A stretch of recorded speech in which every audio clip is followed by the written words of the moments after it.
But jumping back into some questions, Gargoyle 341 has you have a 65-pound husky, beautiful dog, and you're asking, I guess you're already aware of the documentation required, and just kind of wanting to know how the dog will be traveling in cargo versus in cabin. So, Sage, can you take that one?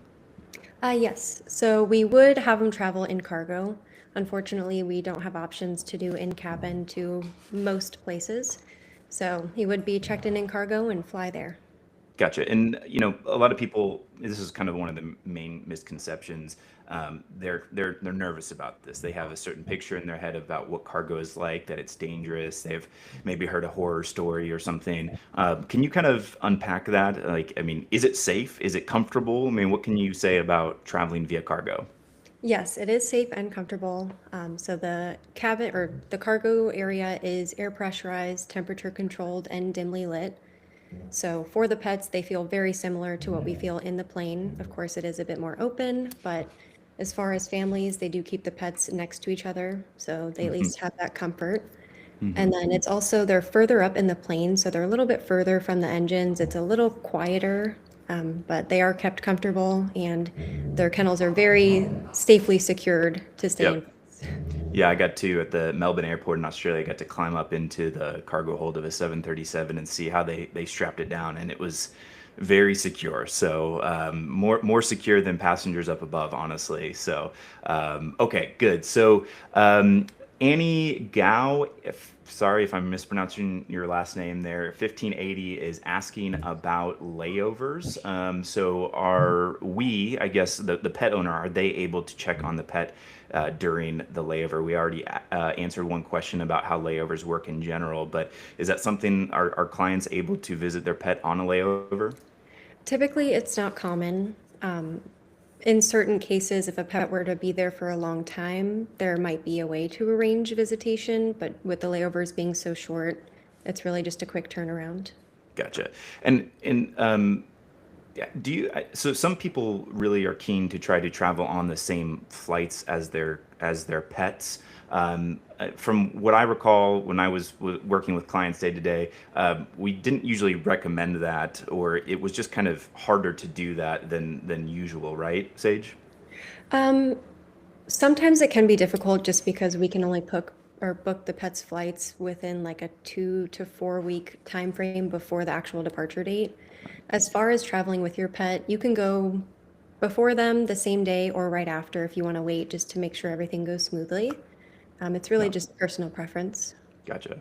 Yeah, that is a big difference between pet travel and human travel, as you just mentioned. That you can't book a pet's flight as far out as you would your own. I know some people who really prepare might book their own flights a year in advance. They know I'm going on September 18th at 4 p.m.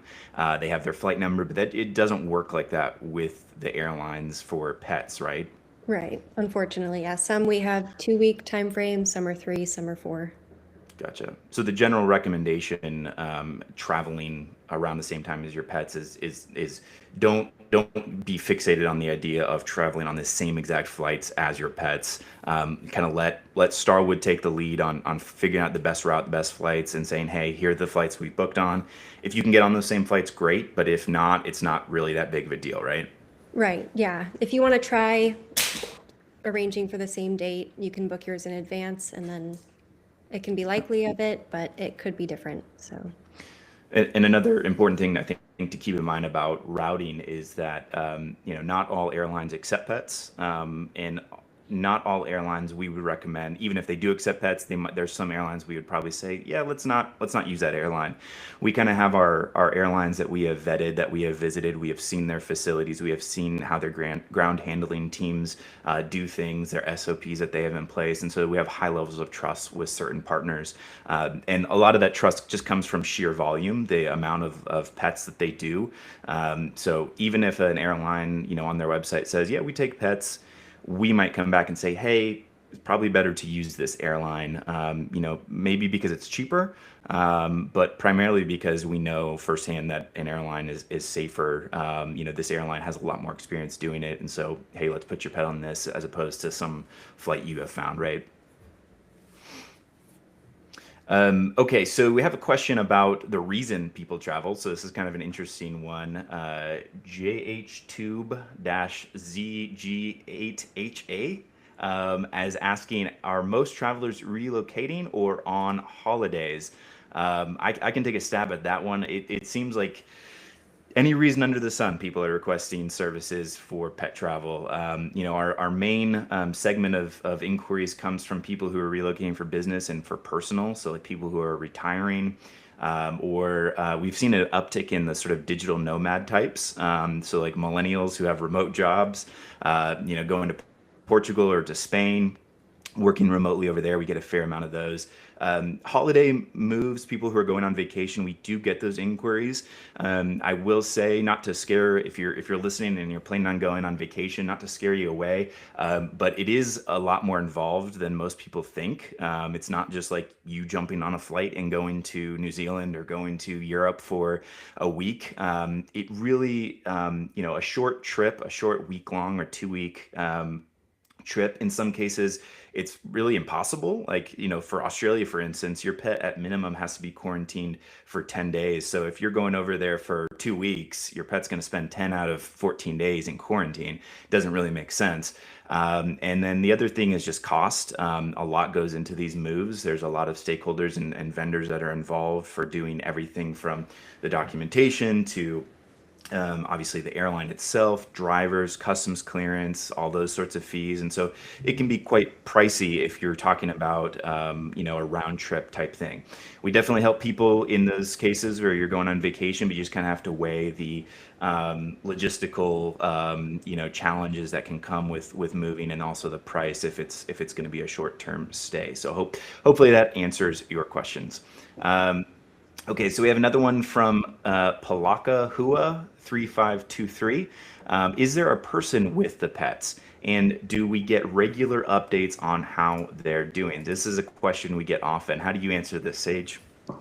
So unfortunately, there is not a person with the pets in the plane. They are just alone in the cargo hold. With the updates, actually, we have a new care tag system that it does send every 15 minutes, it pings a location, right?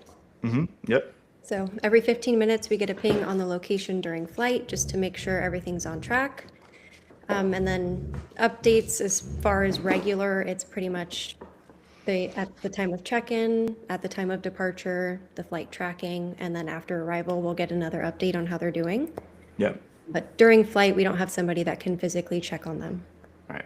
The handlers get them on the aircraft, and they put the pets on last. So on the departing flight, the pets are the last to go on. That way, they're not waiting around for a long time in the cargo hold without anything going on.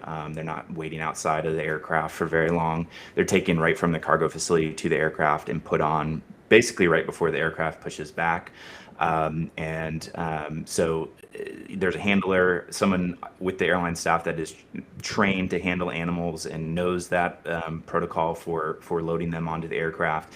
They get loaded on, and as Sage said a moment ago, secured very well, and the area of the aircraft that they're in is pressurized and temperature controlled, so they're in the same conditions as the passengers up above are in.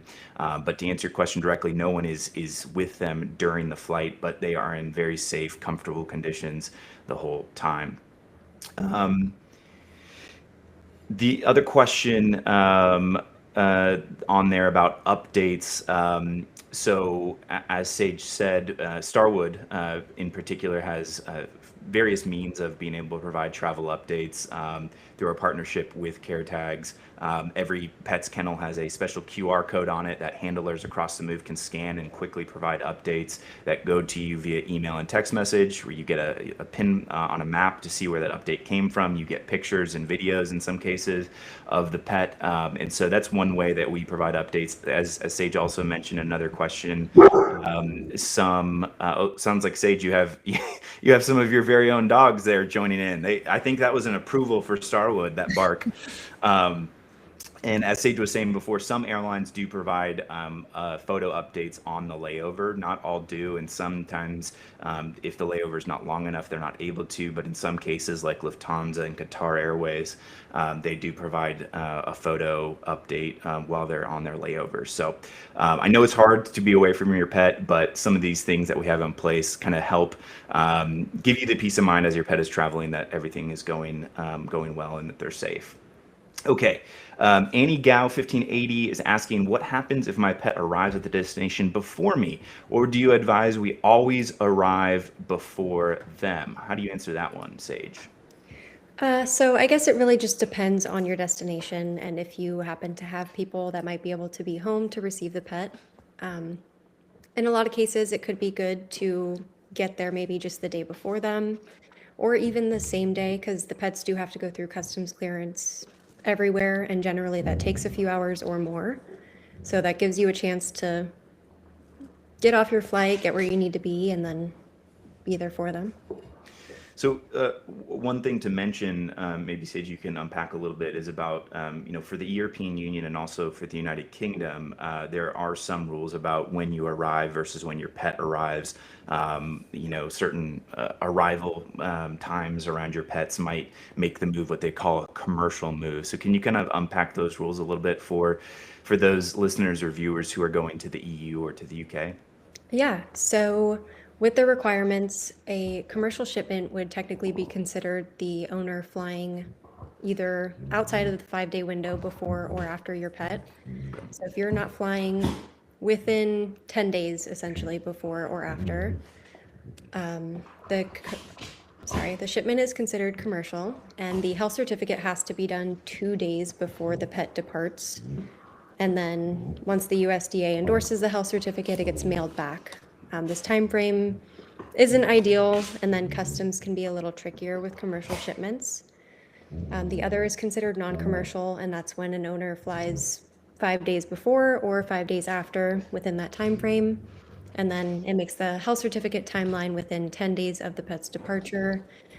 And the clearance is a little bit easier as far as that goes. So flying within 5 days of your pet before or after is generally better. Ideal. Gotcha. Okay, cool. Cassidy Ryan dash Y7E says, hey guys. We'll say hey to Cassidy. Cassidy's actually one of our pet travel coordinators as well. So she assists clients just like Sage. So hey Cassidy, how's it going? All right, Polly X 1835. I think we saw one of her questions before. She's asking about New Zealand. She says, do you have a preferred quarantine location in Auckland, or do you use both the two that are there? Sage, I'll let you answer this. I will say that one of the distinctions between New Zealand and Australia, if there's people that are kind of between the two, Australia has a government-run facility and only one facility called Mickleham PEQ, post-entry quarantine, outside of Melbourne, and so that's the only facility. But in New Zealand, it's privately run, and so that we do have some option. I think there was 3 at one point. Is there only 2 now that you can choose from, Sage? Is that right? Right. Yeah, there was 3, and at the beginning of this year, one of them had closed down, so we just have 2 options now. Gotcha. Okay, so how does Starwood approach choosing between the 2? Do we use both of them, or how does that work? We do use both of them. We do have a bit more of a close relationship with Pet Haven Quarantine, but we work very closely with both of them, and we use them quite often. Pretty much with choosing, right off the bat, we have the clients or owners just let us know if they have a preference. Okay. Otherwise, kind of going towards Pet Haven for larger dogs. They do have larger outdoor runs, but really, they're both great to work with. So it's either personal preference or take what availability is there. Yep, definitely a great. I've been to the Pet Haven facility. The staff there's awesome. They love pets, and it's in this kind of nice pastoral, bucolic setting out in the country. So I think sometimes the pets have a really nice stay. Like, oh, do we really have to leave after? And at the end of this 10 days, they have the staff people who just love on the pets and are huge animal lovers, and then it's just in a beautiful setting. So definitely in good hands either way. So that's good to know. In the price, I think is about the same, Sage. Do you know off the top of your head between the 2 facilities? The same. Gotcha. And that's something to note about this. If you're going to either Australia or New Zealand, Starwood, we always include the quarantine cost on our proposals, but we break it out as a separate line item. It's effectively just a pass-through cost to our clients. We don't mark it up. There might be some slight variation because of currency exchange rates, but for the most part, it's just a pass-through cost. We break it out because it is a large piece of the cost to move to Australia and New Zealand. And so we like to have really good transparency with pricing. And so we just say, hey, this is definitely going to be paid one way or another. We do recommend letting us pay for it. And that's why we break it out as an option for you to go with. It just is easier in a lot of cases if we manage the booking of that as well. But that's just so you know, if you get a proposal from Starwood, that's how we break it out. We have the quarantine cost as a separate line item from the overall move package. Okay, so we have a question from Kimberly. She is saying that her son moved to Australia to be with his wife and needs his dog and cat shipped, which they will be traveling by themselves, the pets. Since it's such a long flight, do you find a nonstop flight for such flights? So it seems like kind of two questions. I'll maybe take the first one, Sage, about pets traveling by themselves. You've kind of already hinted at this before, but it's not a problem, right? In most cases, if a client has already moved overseas, we can arrange the transport without them here, right? Yeah, that's not a problem at all. We can definitely do that. Okay. And it's common. So your son's situation is not unique in that. We can definitely handle that. Her other question about a very long flight. Do we find nonstop flights for that to go into Australia, or what's our kind of general approach to the flight legs going to Australia? There are direct options nonstop. To Australia, typically we can do LAX to Melbourne all year long. There's also the option from Dallas nonstop, but that one we do have weather restrictions partially through winter and then summer, of course. But we can do nonstop, but there are other options to where we can have Qatar. We could do a lot of hubs actually in the US. So we could depart from there, have a layover in Doha, and then make it to Melbourne. So there are other options. Yeah, the logistics to get a pet to Australia are kind of unique, especially if you have a bigger dog. People's first sense is like, yeah, we want to use the direct flight. But as Sage mentioned, there's really only two options to go direct, using Qantas through LAX or Dallas. And Dallas is one of those that's kind of like, only half the year it's really usable because of weather restrictions. And so, it's fine if you're starting in those areas in Southern California or California in general, or in, Texas. But if you're not and you have a big dog, to get them on that direct flight, in a lot of cases actually means driving them long distances because, believe it or not, there's not a lot of good air travel options domestically here in the US for larger dogs. So if you have like a German Shepherd or a Husky or any dog that's going to need a large kennel, we have very few US airlines will take those big crates, even though some of them take pets. Their domestic fleets are too small to accommodate the large crates. And so, if you want the direct flight, it's like, okay, we can do that, but you're going to have to drive from, Chicago to LAX, long drive, right? So the nice thing is, as you mentioned, Sage, we have Qatar Airways, and they go out of a lot of different major hubs and cities out of the U.S. So we can accommodate even large dogs on the East Coast or in the Midwest and just go through Doha. As we mentioned on another couple other questions about the concerns with layovers. It does extend the trip a little bit versus going direct, of course, but it breaks up the move. It's kind of two, medium length flights versus one super long flight, and they get to come out of their kennel at the facility in Doha. I've been to the facility in Doha that Qatar runs. It's a brand new state-of-the-art facility. I think it's only maybe 2 years old, and it's purpose built for live animals, for pets and for other animal commodities that they do. And so they have a beautiful facility there and staff that are trained to handle the pets. And as I mentioned on another question, Qatar does sometimes send photo updates of their pet, of the pet on layover. So there is that. Okay. So let's see some other questions we have here. Topher Seth 7050. He's got an interesting request here. They have a 10-year-old silverback gorilla, and they need to be transported from San Diego to Edinburgh. I think they mean Edinburgh, Scotland. Can you accommodate for him? His favorite movie is Casablanca and loves baked ziti. I love baked ziti too. Well done, gorilla. I'm sure that's a troll or someone who's just joking, but I will use this opportunity to mention that Starwood has assisted with unique animals before. Our bread and butter are dogs and cats, but infamous story, we helped transport a trained grizzly bear from LA to Johannesburg, South Africa. It was for a Johnny Knoxville movie. It was a movie that was supposed to be set in New Jersey, but I guess it was cheaper to shoot the movie in South Africa, so they moved everything there and shot the movie there. And we helped with the bear, moving it from Hollywood to Joburg, South Africa. So if you really have a silverback gorilla, get in contact. We can probably assist. It's not going to be cheap though, so hopefully you have some money saved up. Okay.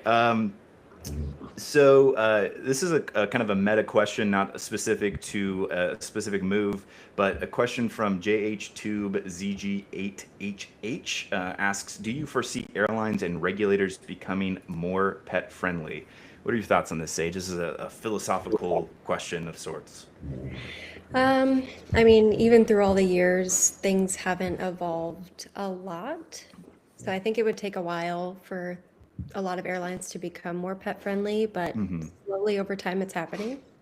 Yeah, it seems like two dynamics, right? Like on the one hand, actually, you talked about over the years things evolving. Things have, at least with U.S. carriers, have gone in the negative direction after COVID. For instance, United Airlines was a huge carrier of pets. They had a program called Pet Safe, and we used them all the time to get pets domestically, but then overseas as well.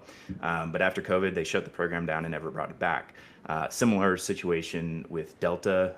So within the U.S., it's really just American Airlines and Alaska Airlines that we use on a regular basis.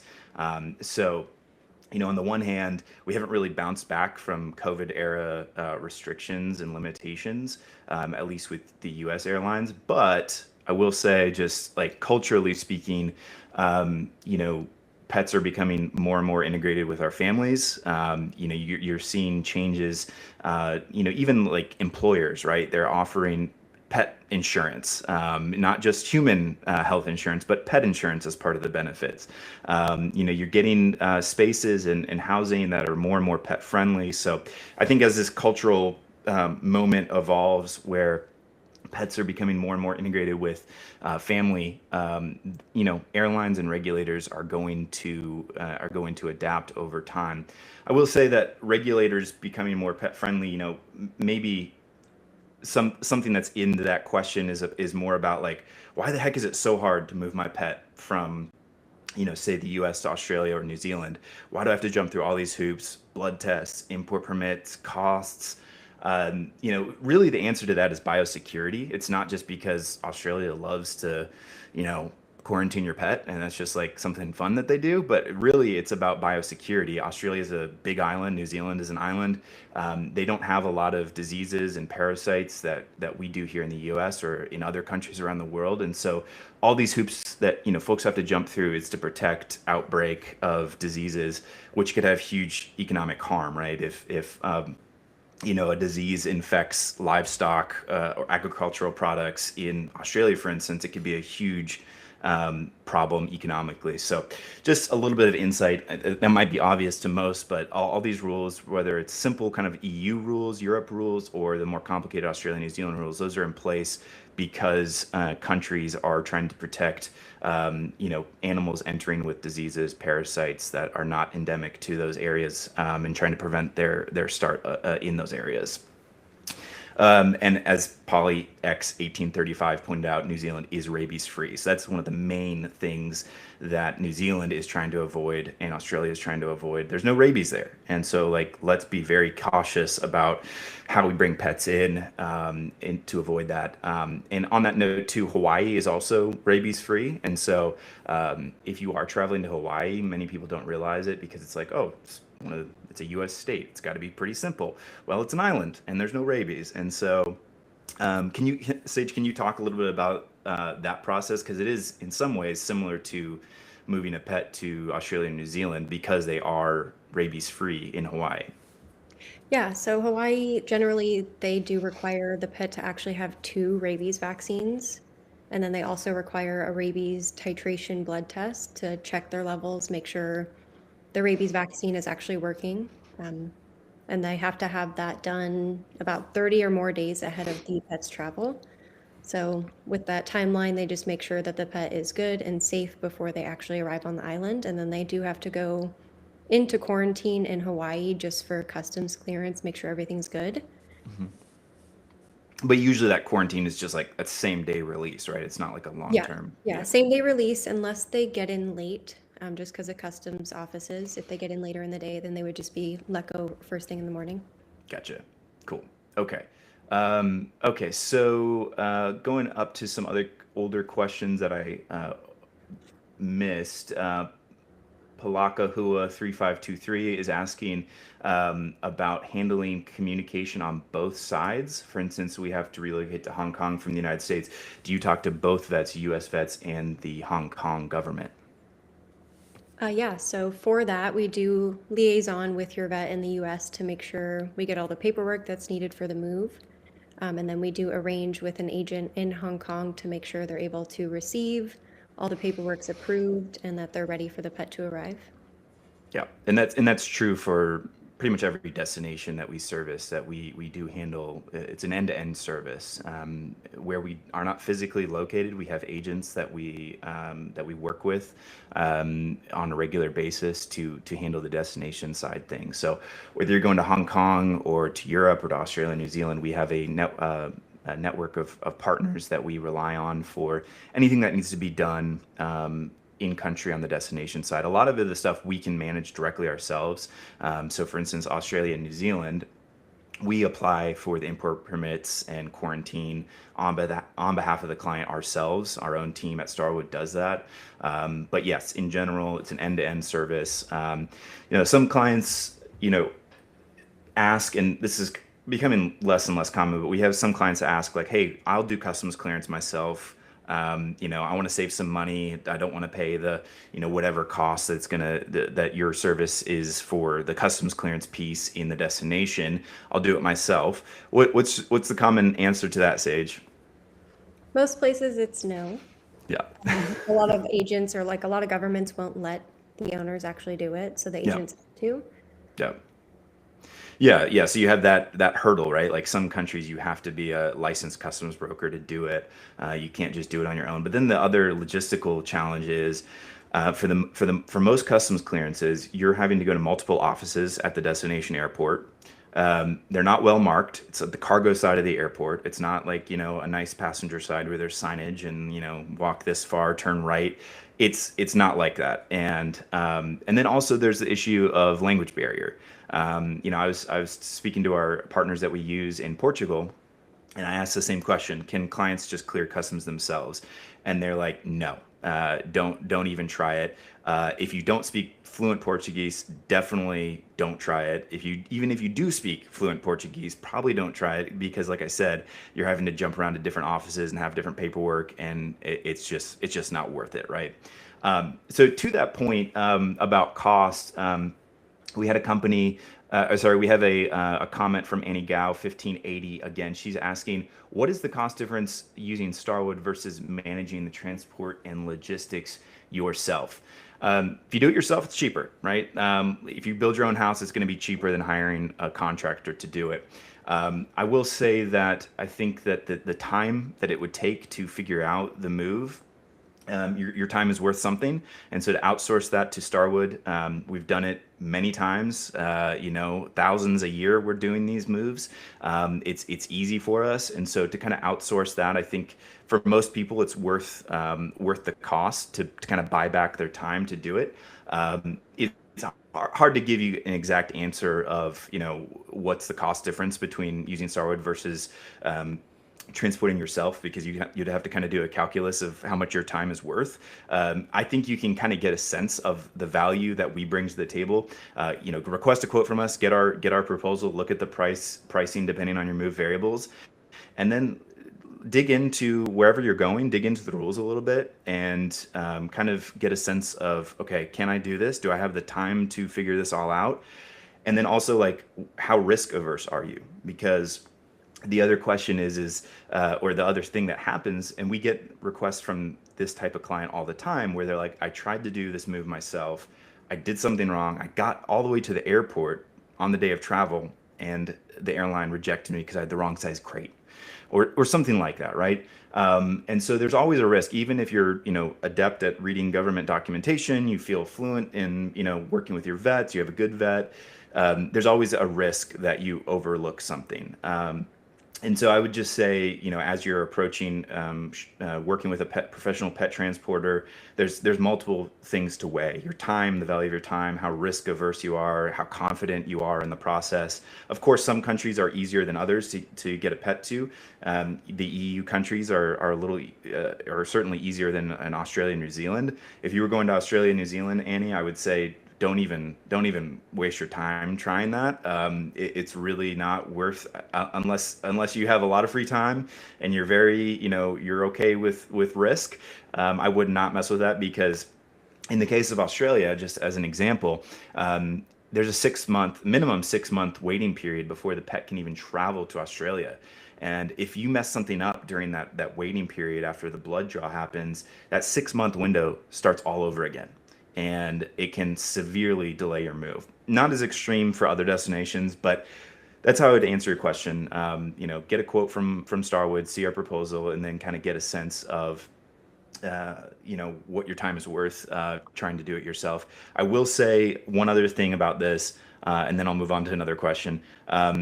Is that some airlines don't actually allow private individuals to book directly with them. They do require you working with a professional pet shipper, just because they have dealt with so many tragic kind of heartbreak stories where a private individual has tried to do the process themselves, and they get to the airport and then the pet gets rejected and they're mad, and so they're dealing with the customer, a mad customer. And so some airlines are just like, look, it's not worth it for us, our staff. Just you have to work with a professional pet shipper to kind of have some insurance that this is going to work. Did I get all that right, Sage? Is that how you would answer that question? Yeah, that sounds about right. Cool. Annie actually did ask if they're planning on moving to a country where there is not a pet agent to handle anything arriving, would we recommend Yep. transporting to a neighboring country? Right. Yes, we would. A lot of the times when you go to a neighboring country, there are going to be rules for crossing the borders to get to other countries. So it can be a little bit trickier at times, but that would most likely be the best option if there aren't any pet agents to handle arrival.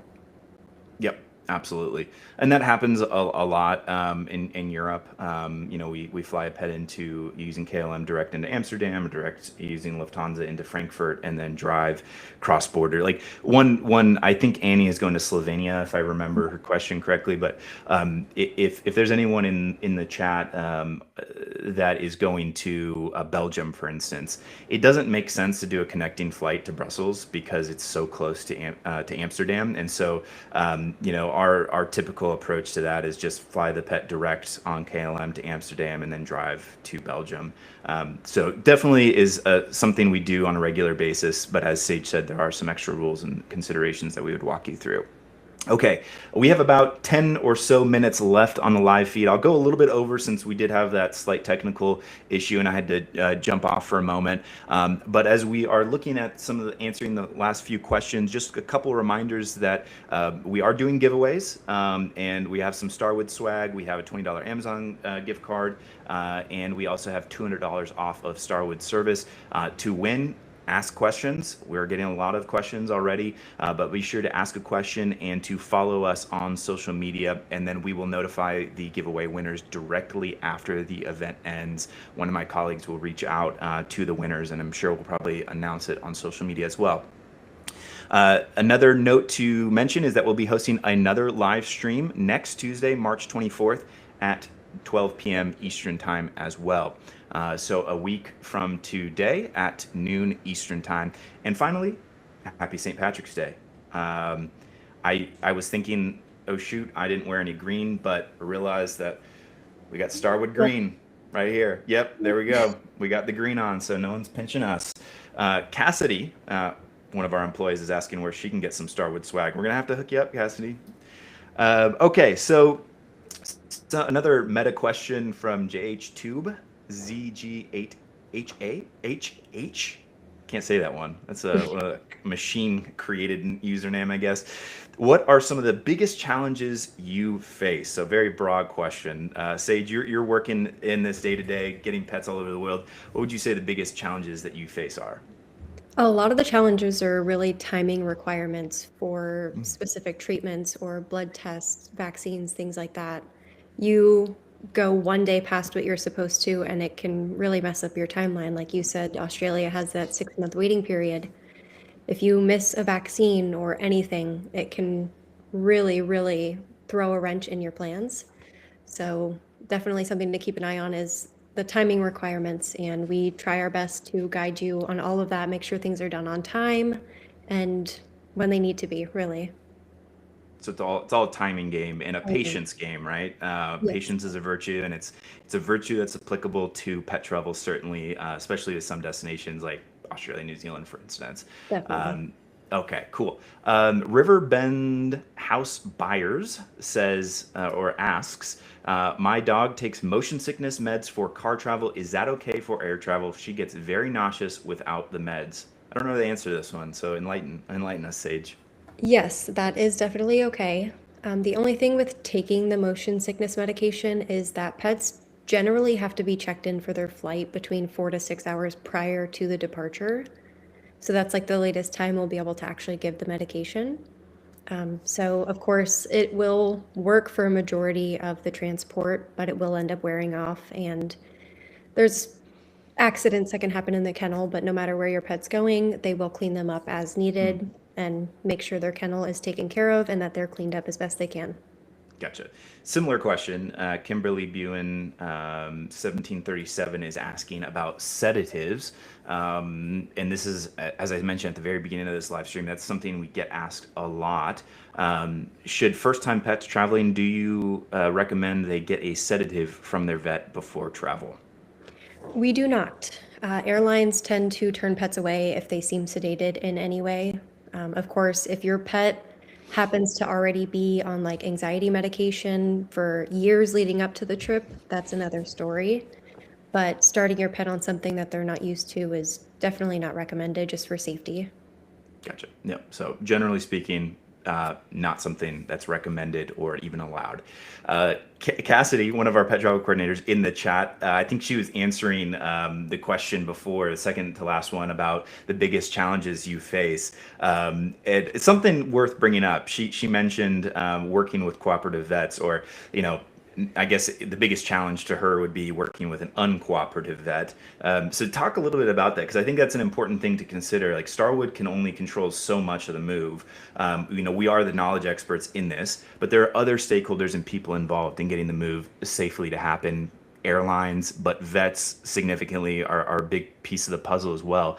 So talk a little bit about that, their involvement in it, and a cooperative vet versus an uncooperative vet, what difference that can make. Yeah, so of course, having an uncooperative vet, meaning they won't help us update any paperwork that we need updated because the USDA has to approve the information.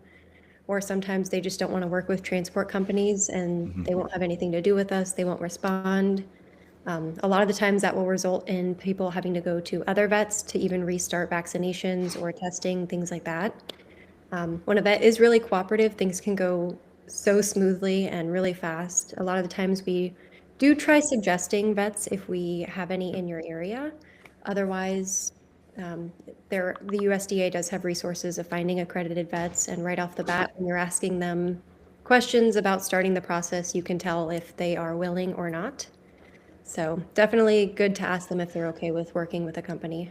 Yeah, that's something like to warm them up with it in advance. Like if you're, as soon as you know you're probably traveling with your pet, even just as you're, gathering information, requesting quotes, that sort of thing, go ahead and talk to your vet. The important thing, as Sage mentioned, is at least for international moves, the vet has to be USDA accredited. Not all vets are USDA accredited. It's a special accreditation that they get, and they have to be USDA accredited. Otherwise, they can't do the paperwork. So that's the first thing to check before you even like determine whether or not they're going to be cooperative or helpful or willing to work with a pet travel company on your behalf.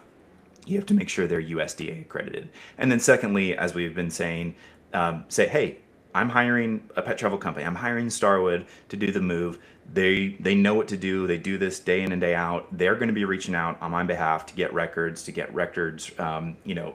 properly annotated, those sorts of things. They're going to be communicating with you. Are you okay with that? And just to kind of highlight the importance of that, because it really is a friction point that our team experiences more times than anything else. We do have the random headaches here and there with airlines doing temporary embargoes because of extreme weather, and that throws a wrench in things.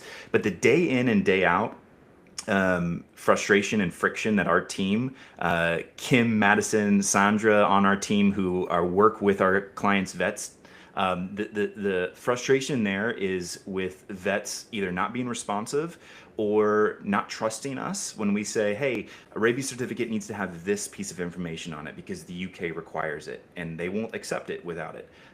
Getting them to accept our advice and recommendation on it.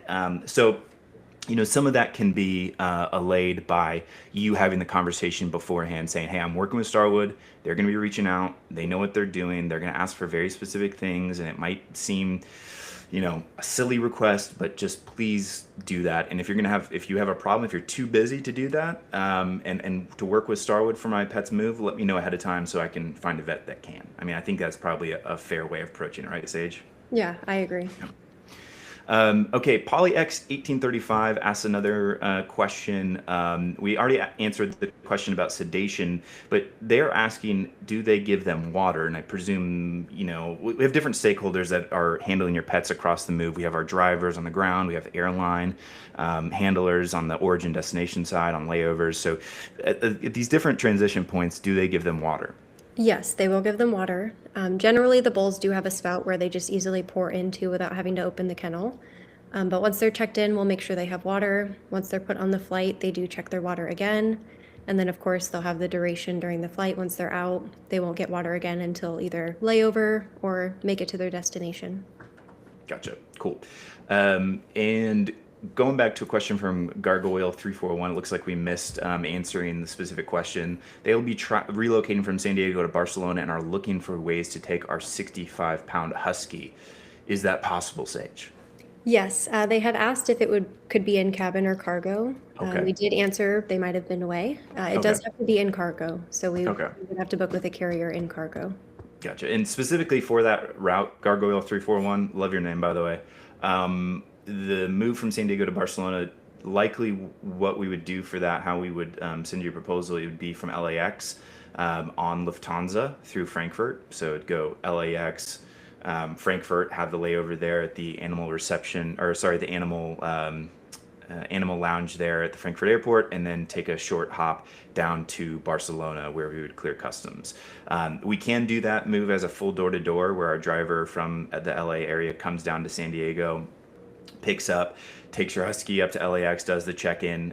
They fly to Barcelona, and then our team there in Barcelona would do customs clearance and then deliver to wherever your final destination is. So we can do a full door-to-door service.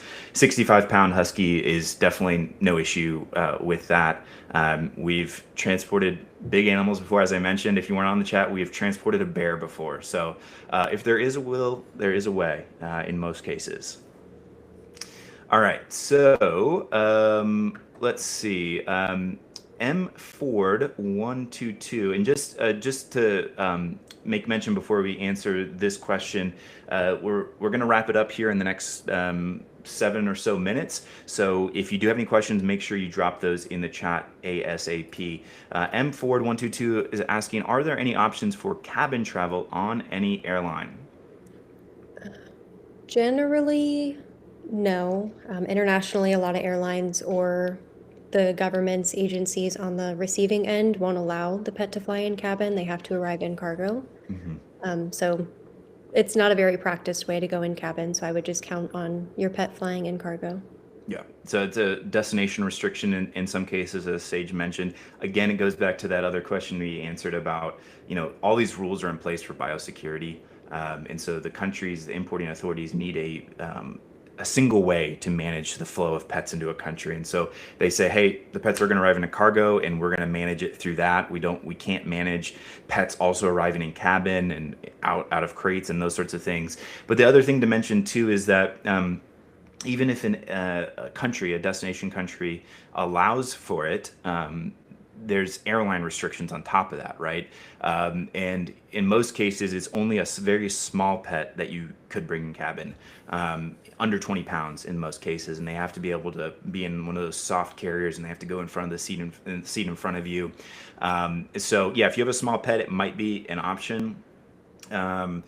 But keep in mind, it's they can't come out of those soft carriers, and the soft carriers that go under the seat are a lot smaller than the kennels that we use for pets traveling in cargo.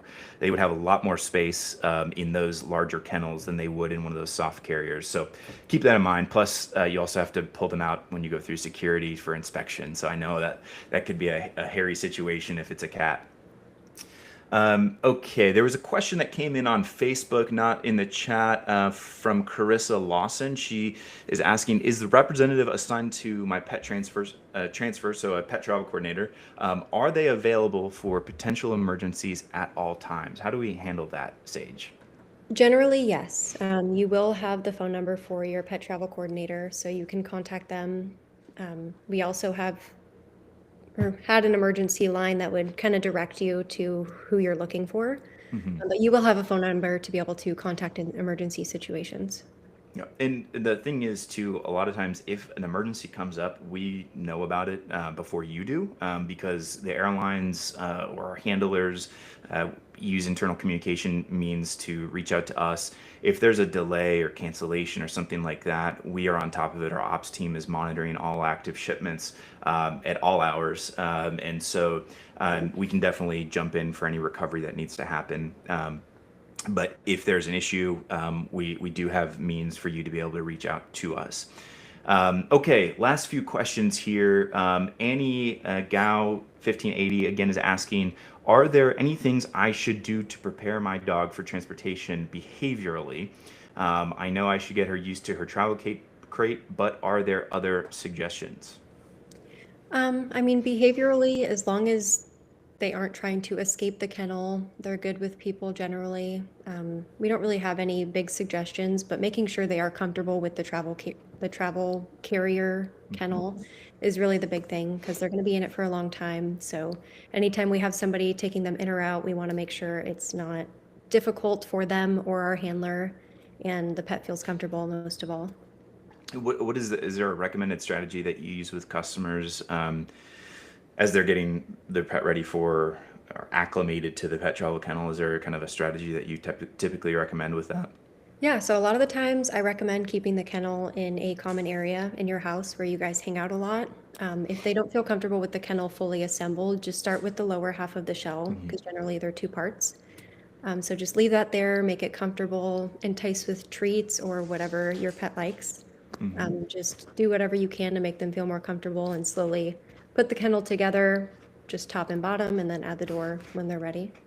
Gotcha. Yeah, it's just time and patience. As we said earlier in the discussion, patience is something you have to have with pet travel. And this kind of goes to another question here from Kimberly. She's asking how much time does Starwood need to book for transporting, say, to Australia? You might have answered already, but thank you for all your information. So, how much in other words, how much lead time is required for transporting a pet to Australia? Lead time, if you're starting from the very beginning, generally say like 7 to 8 months is a good lead time for Australia specifically. Gotcha. And then that is the country that requires the most lead time, right? Yeah, No. that is. New Zealand being the second most. What do you recommend for New Zealand?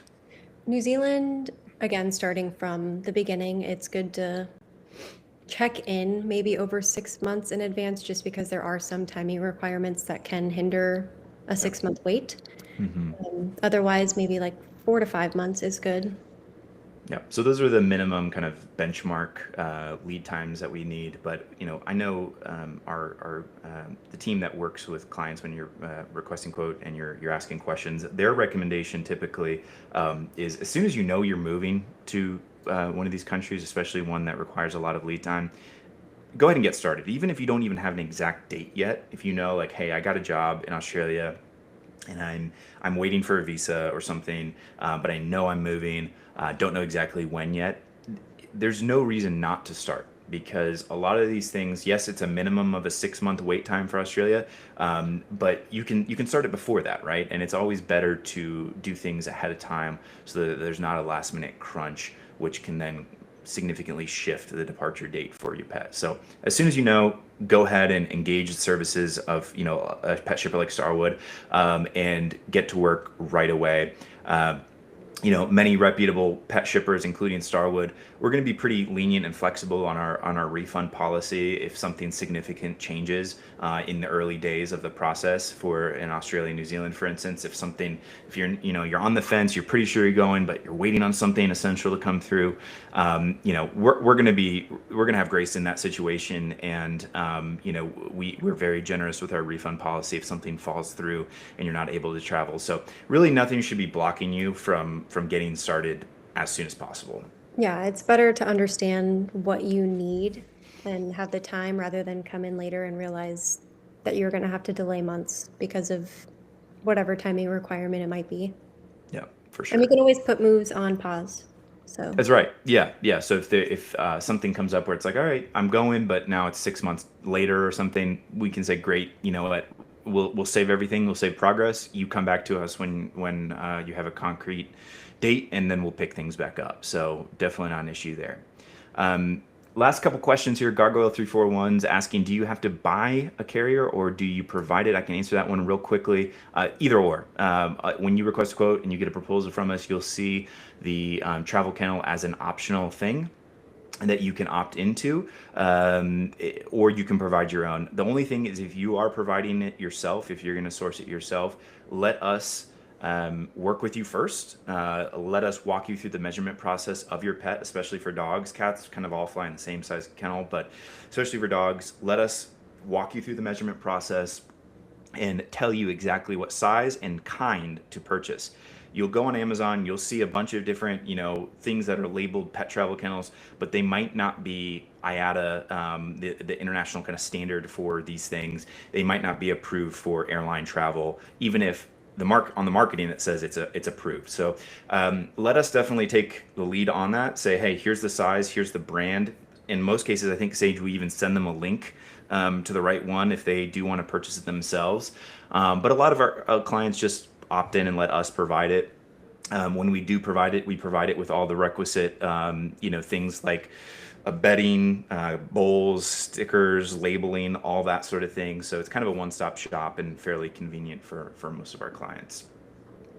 PolyX 1835 is asking how much the deposit is. It depends on the destination, but generally speaking, it's a 10% deposit to get started. So going back to the question of getting started, is it too early to get started? Is it like what happens if something falls through? Well, in most cases you only have 10% on the line, and plus, as I said, we do have a generous refund policy even of that deposit. But generally speaking, 10% deposit. One of the nice things about Starwood and how we handle payment is that we have payment plans set up So two things I'll say about this. We have a payment plan that we set up. You get to dictate the amount and frequency of that payment leading up to the move. So you pay your 10% deposit, and then you say, hey, I want to make $500 payments for, on the first of the month or whatever it is. You get to dictate that. And then you have those monthly payments, and then right before departure, we send a final balance invoice of anything that's left, less your deposit and your monthly payments. So that's an easy way to kind of distribute the cost over the booking period. And then secondly, we also have a partnership with Affirm to do a buy now, pay later option for those who might qualify for that, where you can, go through, and we're integrated with them. So you can just ask your sales rep and we can send you the links to see if you qualify. But that makes it, in some cases, interest-free payments, even beyond the departure, beyond when your pet has traveled. They'll handle that. Affirm does.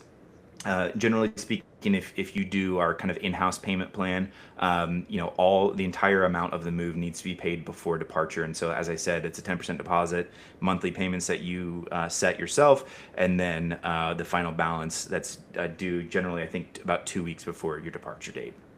And PolyX, you're asking also about New Zealand specifically. It's the same in that case as well, the 10% and then payment. So, okay. Let's see. Just trying to get a couple quick ones in before we wrap up the feed.